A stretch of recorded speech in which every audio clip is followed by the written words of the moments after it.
Il a 53 ans, partage sa vie avec son conjoint depuis 24 ans et avance sans détour, fidèle à ce qu'il est. Thierry fait partie de la communauté LGBT, un parcours qui s'est construit au fil des années, entre choix personnels, regard des autres et besoin d'être soi. Il vit en Haute-Marne, un territoire où l'homosexualité peut encore déranger, questionner, parfois ne pas être acceptée.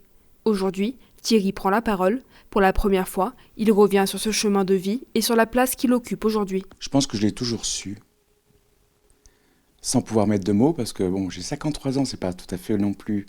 Puis il y a l'éducation aussi parentale, qui était un petit peu différente. On parlait pas de sexualité à la maison, on parlait pas de tout ça. C'était tabou aussi, avec une éducation très religieuse, très, très stricte aussi. Et puis à un moment donné, je crois que c'était suite à un film, téléfilm dans les années 80, qui s'appelait Toi mon fils d'ailleurs.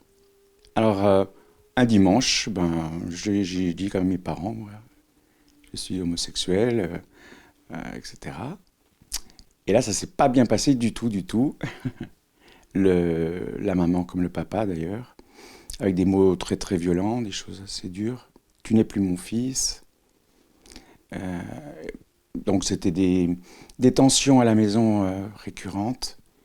Même si j'avais 17 ans, je me suis dit non mais je peux pas rester là quoi. Le courrier était ouvert, une espèce de parano ambiante qui régnait, surveillance non-stop, j'étais en prison quoi quelque part. Ça a été une réaction très dure pour vous ? Très très dur, surtout que j'avais déjà vécu le harcèlement scolaire toute ma scolarité on va dire. Jusqu'à des choses très violentes. Voilà, j'ai subi des choses très violentes, on m'a accroché au porte-manteau, des coups de poing dans le ventre. Dès que je rentrais au collège, vous avez tout le collège qui hurlait, la tapette, voilà ce que c'était là, c'était d'une violence. Et ça a été très très long à reprendre confiance en moi. Et, voilà, jusqu'à l'âge de 25, 26 ans, on va dire, où je longeais presque les murs, quoi. J'avais vraiment pas confiance en moi, Est-ce que cette réaction vous a impacté dans votre construction ? énormément. Ça m'a pris beaucoup de temps, déjà d'éloignement. J'avoue que mes parents ne voulaient pas me recevoir si j'étais en couple. C'est-à-dire, on est en période de Noël. J'ai habité un petit peu dans différents endroits en France. Donc je faisais des fois 400, 500 km pour aller voir mes parents. Donc j'attendais à ce que proposaient de loger, par exemple. Et ça, c'était pas possible. Donc j'étais obligé de prendre un hôtel, enfin. Et à un moment donné, je me suis dit, non, je vais plus les voir. Tant pis. Pendant quelques années, on avait des relations comme ça éloignées. Ça s'est fait pendant 10 ans comme ça. Et puis un jour au lendemain, mon papa s'est plus ouvert, a vu aussi que on n'était pas dans une phase de différence, il n'avait pas de crainte à avoir. Je sais pas, enfin, je pense pas que ça se voit, parce que c'était ça l'idée, ça se voit. Trop efféminé, trop j'en sais rien. Est-ce qu'aujourd'hui encore, vous remarquez le même genre de réaction, de pensée ? Alors de manière globale, je dirais que c'est positif. Enfin, il y a des réactions positives. Mais peut-être que les gens aussi ne le veulent plus. C'est ce que je ressens, en tout cas, c'est mon ressenti. Par discussion, je fais partie de l'association Divers dans le village, par exemple. Et puis on est amené à parler justement d'homosexualité. Et qui me disent, mais on en a marre des gens qui militent en permanence. Voilà, c'est plus ce côté-là qui les ennuie. Vous vivez votre vie comme vous voulez, on s'en fout, on s'en moque. Mais le fait de toujours marteler. Est-ce que vous vous reconnaissez dans ce mouvement ? Je comprends et j'entends. Mais que ce soit une lutte permanente, non, peut-être pas. Quelque chose de plus apaisé, peut-être de moins politique, j'allais dire, dans le sens noble du terme, politique. J'aimais bien l'idée de fierté gay aussi. Oui, voilà. Sans être non plus trop montré se montrer à tout prix, vouloir imposer les choses. C'est ça qui me dérange peut-être, imposer. Aujourd'hui, vous vivez en Haute-Marne. C'est un département où parfois cette idée est un peu compliquée à accepter. Est-ce que vous le ressentez au quotidien ? Je l'ai ressenti par des petites choses anodines. Là, ça fait 4 ans que nous sommes ici, à Biel. Alors, franchement, il y a des gens formidables. Ce qui nous a plu, c'est la la solidarité qu'il y a pu y avoir. Moi, je suis souvent à ma fenêtre, je regarde, j'observe. Les gens s'arrêtent, discutent. Quand vous êtes arrivé ici, ça a été facile ou plutôt compliqué de vous assumer? Oui, au tout début, surtout de ma carrière professionnelle, j'avais tendance à cacher, ou même à mentir, disant que j'étais avec une fille. Et puis, je dis, mais ça, c'est complètement aberrant. Enfin, mais ça, c'est l'histoire aussi de vie. Hein.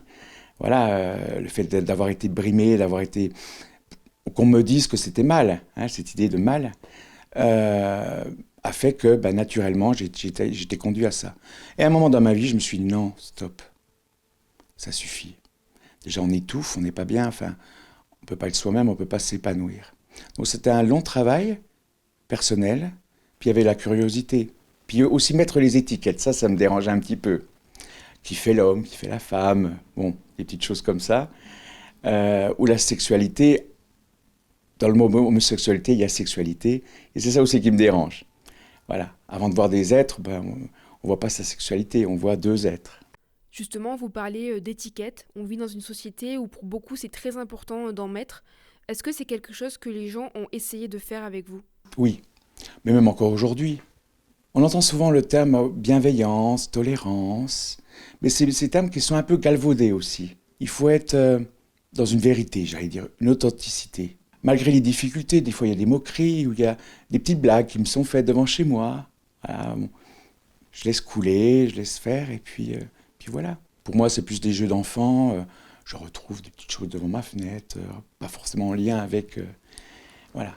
Oui, il y a pu avoir quand même voilà, des fois de la musique. Un jeune s'arrête, parfois un jeune de 8-9 ans s'arrête, avec l'enceinte, donc je sais que c'est pour nous, hein, avec des termes, des chansons, je ne sais pas comment vous expliquer ça. Voilà, Est-ce que ces gestes-là vous touchent? ça réveille des choses, pas agréables. Bon, après, on aurait tendance à devenir un peu méfiant, un peu, ou surprudent. J'en ai parlé de cette problématique-là parce que ça me touchait. Puis les paroles de la chanson n'étaient pas agréables du tout. Puis de voir des gamins comme ça, voilà. Ou même en récréation, on entend hein, les mots en cul, voilà. En permanence, ça, c'est des choses qui réveillent aussi d'autres souffrances, j'allais dire, d'enfance, voilà. On est dans une ère où tout change et évolue très vite, mais pourtant certains clichés persistent. Est-ce que pour vous, il y en a encore trop aujourd'hui? Oui, c'est indéniable. Mais de manière inconsciente, j'allais dire. Hein. Puis les clichés qu'on garde de famille, ou même en repas, hein. Ça commence comme ça. Hein. Une émission à la télé ou une discussion, t'as vu l'autre, machin, enfin, je vais dire le mot, hein, l'autre PD est dans la rue, t'as vu comment il est habillé, t'as vu... J'ai pu être sifflé aussi ou moqué, par exemple, parce que j'avais un polo orange, je sais rien, ou un peu trop coloré. À Chaumont, l'idée de créer un collectif est de plus en plus concrète. Est-ce que c'est quelque chose qui vous intéresserait et qui vous aiderait? J'ai 3 ans. J'avoue que j'ai jamais été forcément très branché boîte de nuit. Voilà, c'est pas mon caractère. Donc suivre un cortège musical un peu festif comme ça, je sais pas si ça serait ma place. En revanche, pouvoir faire partie d'un collectif, oui, tout à fait.